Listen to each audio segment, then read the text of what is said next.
Pak, tadi teman Kalau Bapak apa sih, rotasinya Pak, jadi besok sebetulnya? apa? Hari Jumat. Yang mana? Jumat yang Pajak hari Jumat, pajak Jumat. pajak. Boleh. Berapa banyak itu, Pak, yang Bapak kemarin bilang 70, apakah akan nambah Pak dengan kasus ini? betul, Pak? Mungkin angka yang baru masuk baru 50 sekarang. Bisa tambah 50 dulu deh hari Jumat ini. 50. Gimana tanggapannya Boleh, Pak. Pak? Terus. OTT pajak bea cukai, Pak. Oh, rapatnya bukan OTT kok. Tanggapannya gimana, Pak? Responnya? Ya biar aja kita lihat apa hasilnya OTT itu. Kalau emang orang pajak dan bea cukai ada yang bersalah ya harus ditindak secara hukum sesuai dengan peraturan undang-undang yang berada. Tapi gini, saya tidak akan melepaskan anak buah saya sendirian begitu aja kan. Akan ada pendampingan hukum dari Departemen Keuangan, tapi tidak dalam bentuk intervensi hukum. Itu kira-kira. Kita temenin aja sampai prosesnya selesai. Siapa yang lanjut, Pak? Ya, saya nggak tahu. Anda yang lebih tahu. Saya baru dalam rapat seharian. Ada yang 3 di sini, ada yang 8 yang di Lampung katanya. Pajak sama bea cukai, OTT. Kenapa terpukul? Kan itu justru merupakan titik masuk untuk memperbaiki pajak dan bea cukai sekaligus. Kemarin kan bea cukai udah saya abrik, kan yang dapat yang dipinggirkan udah terdeteksi emang sebelumnya emang ada sesuatu yang ada di situ. Tapi Pak, kalau terbukti, Pak, dari kanwilnya bakalan ditindak juga nggak? Kayak kemarin misalnya di Rotterdam. oh ya, bukan rotasi kalau saya nggak boleh mencet sih ya. Pak, tadi Bapak bilang Nanti kita akan non-jobkan mungkin di tempat di pusat yang nggak ngapa-ngapain Pak, kalau berarti nanti terlibat. Tapi kalau itu boleh berhenti nggak? Kamera Pak. Kalau udah terbukti salah, boleh berhenti nggak? Nanti kita lihat. Kayaknya sih kalau terbukti salah bisa diberhentikan, sekarang berhentikan. Pak, tadi teman Kalau Bapak apa sih, rotasinya Pak, jadi besok sebetulnya? apa? Hari Jumat. Yang mana? Jumat yang Pajak hari Jumat, pajak Jumat. pajak. Boleh. Berapa banyak itu, Pak, yang Bapak kemarin bilang 70, apakah akan nambah Pak dengan kasus ini? betul, Pak? Mungkin angka yang baru masuk baru 50 sekarang. Bisa tambah 50 dulu deh hari Jumat ini. 50. Nanti abis itu ada susulannya di bawahnya. Itu besok, Pak, jadinya. Jumat ya. Coba? Apa? Saya sedang diskusi sama Danantara untuk ngambil kurnya. Salah satu unitnya Pak. Saya tertarik sama PNM sebetulnya, tapi sampai sekarang belum dikasih sama Danantara. Jadi rencananya saya akan pakai itu sebagai, kalau dikasih, sebagai penyalur kur yang betul-betul program pemerintah. Nanti BRI saya mau beli kalau perlu. Seperti itu. Kan saya setiap tahun sekarang bayar, ini nggak boleh omongin nggak? Di kepala aja saya ya. Saya kan bayar subsidi kur bunga itu hampir 40 triliun, uangnya hilang. Kalau saya punya unit penyalur, saya kasih 40 triliun setiap tahun dengan kasih kucuran bunga rendah ke sana ke nasabahnya, ke kurnya. Dalam 4 tahun kan saya punya satu bank kecil dengan modal 160 triliun. Itu udah besar dan bisa memberikan kur yang lebih baik dan uang saya nggak hilang setiap tahun 40. Saya berpikir apakah saya bisa usahakan seperti itu. Nanti saya diskusikan dengan bukan diskusi, saya mau beli dari Danantara. Nanti kalau nggak ngasih kita naikin aja pajak dia. Pak, tadi soal usulan tarif PPN bakal dinaikin atau tetap bikin baru atau Karena expertise orang-orang itu kan tertentu. Orang saya nggak bisa jadi ahli penilai pinjaman mikro. Kan di PNM kan orangnya jago-jago. Saya ingin manfaatkan itu. Kalau bisa, kalau nggak bisa ya udah. Pak, tadi Enggak. Turunin enggak juga. Kita lihat keadaan ekonomi seperti apa. Ya. Mereka diskusinya on off gitu. Ya enggak. Kalau saya tanya Doni mau katanya. Saya tanya Rosan juga mau. Ayo kita jalanin. Nggak jalan-jalan ya, kira-kira gitu. Nggak tahu nanti saya ngomong dengan mereka lagi. Dan itu kan BRI kan perusahaan terbuka kan.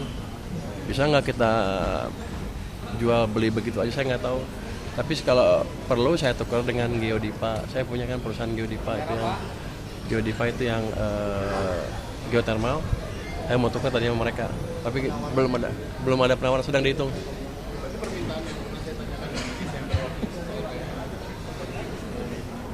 Oh emang Anda nanya? Oh iya betul. Tapi masih diskusi ya, belum pasti nih. Namanya juga usaha. Pak Pur soal dengan apakah Bapak Pak Musdakun mempertimbangkan- gimana Pak? Ya? Ketua OJK. Pak Musdakun jadi masuk OJK Pak? Oh saya nggak tahu. Ini kan saya baru membentuk pansel, baru minta beberapa BI untuk mengirim orangnya untuk pansel, dan nanti kita akan panggil beberapa tokoh masyarakat yang canggih ya untuk ikut di pansel itu. Pak Musdakun Pak, apakah katanya Bapak mempertimbangkan untuk merevisi ketentuan restitusi yang sempat diusulkan oleh Pak Misbakun tadi di rapat Pak? Karena kan kalau Saya kan lalu mesti- dirasa terlalu tinggi gitu Pak, ada limitasi dari undang-undang atau peraturan. Nggak ada dari misalnya undang-undang. Yang saya lihat di sistem kita aja terlalu gampang. Jadi begitu masuk langsung aja otomatis keluar, nggak ada yang kontrol. Mungkin yang kontrol orang-orang tertentu ya. Nanti saya akan lihat. Jangan sampai terulang lagi di mana tahu-tahu udah 300 triliun salur untuk restitusi. Yang menurut saya sih kegedean. Nanti kita lihat ya. Tapi kan kalau secara desain kan mungkin restitusi dipercepat kan tendensinya seperti itu Pak, pemeriksaannya belakangan. Nah ini apakah nanti mau di pemeriksaan yang di belakang itu mau diperbanyak atau seperti apa Pak? Nah kita lihat supaya industri masuk akal ngerestitusinya. Nanti kita lihat case by case kalau diperlukan. Tapi yang jelas tahun ini kan restitusi akan lebih kecil dibanding tahun lalu. Karena tahun lalu kan ada 2 tahun di tahun sebelumnya dibawa ke tahun lalu. Sekarang paling ya 270 atau lebih rendah. Oke, lagi. Daftar inventarisasi masalahnya datang dari pemerintah. Tadi surat presidennya menunjuk Menteri Keuangan, Menteri Pan-RB, Pendayagunaan Aparatur Negara, Menteri Sekretaris Negara, dan Menteri Hukum untuk membahas bersama-sama maupun sendiri-sendiri terhadap Undang-Undang P2SK ini. Dan jadwalnya nanti akan ada di rapat internal. DIM, daftar inventarisasi masalah, nanti akan diserahkan pada saat di rapat panja. Ada berapa DIM Pak? Kita karena belum diserahkan ke kita, maka total DIM-nya masih belum bisa kita sampaikan berapa DIM yang baru, kemudian DIM yang mempunyai kesamaan atau DIM yang berbeda. Ada target timeline nggak Pak? Kapan revisi ini diselesaikan? Nanti kita ingin kalau membahas undang-undang itu ingin sebaik mungkin.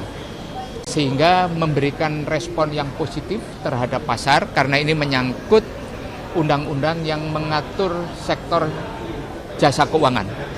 Industri keuangan kita perlu diatur lebih kuat lagi dalam undang-undang, dan dengan adanya banyak kejadian di bursa dan pasar modal, maka ini salah satunya adalah untuk ingin mendengar lebih kuat lagi apa yang menjadi aspirasi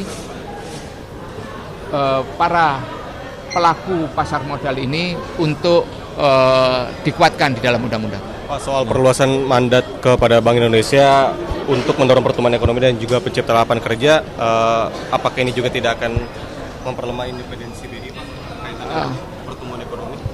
Pertumbuhan ekonomi itu Amerika itu salah satu fungsi bank sentralnya itu adalah pertumbuhan ekonomi dan penciptaan lapangan pekerjaan.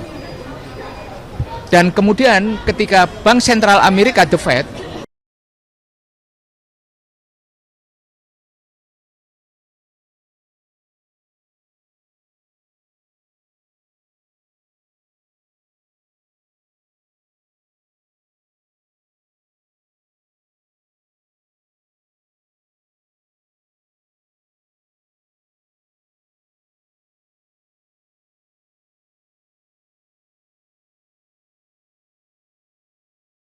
dalam sebuah best practice bank sentral seluruh di Indonesia yang sudah diakomodasi oleh bank sentral seluruh dunia, terus kemudian dihembuskan mengenai isu independensi. Ya itu yang saya tanyakan, yang menghembuskan isu independensi itu. Nah inilah kalau menurut saya, Bank Indonesia ini adalah Bank Sentral Republik Indonesia. Dia harus tunduk pada konstitusi Republik Indonesia, di mana negara kesejahteraan itu harus diwujudkan. Kesejahteraan itu bisa dicapai kalau ekonomi kita tumbuh, tercipta lapangan pekerjaan untuk masyarakat. Ekonomi yang tumbuh itu adalah investasi. Penciptaan lapangan pekerjaan terjadi di sana. Masyarakat punya penghasilan. Mereka mempunyai kemampuan untuk melakukan konsumsi. Lah ini yang harus dilakukan oleh bank sentral yang sebenarnya. Dan kemudian ketika bank sentral ikut serta dalam upaya mewujudkan konstitusi negara, kenapa kemudian isunya digeser menjadi isu independensi? Lah itu yang perlu ditanyakan mengenai isu independensi di sana. Oke Pak, topik lain nih Bang, nama Bapak masuk dalam bursa OJK, ada mungkin? Saya belum tahu. Saya belum tahu. Tapi informasinya sampai saat ini tugas partai saya adalah ketua Komisi 11. Ada perbincangan dengan pansel OJK-nya.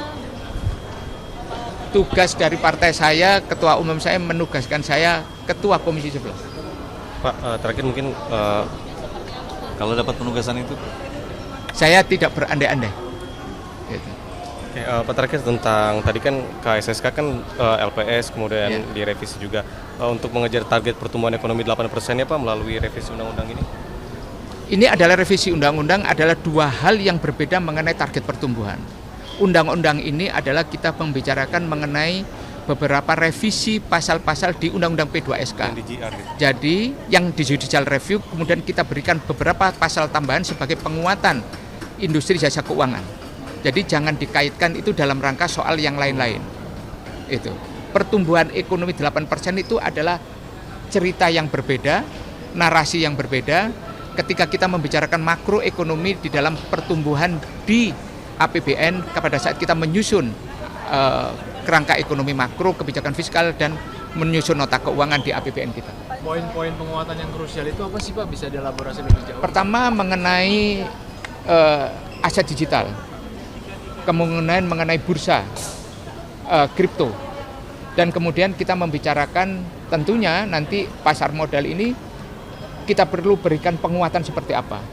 Tentunya yang di judicial review salah satunya adalah proses mengenai penyusunan anggaran di lembaga penjamin simpanan.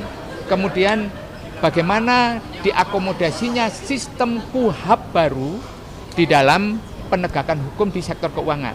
Di mana KUHAP yang baru itu kan mengedepankan restoratif justice dan ini harus diakomodasi di sektor keuangan. Itu.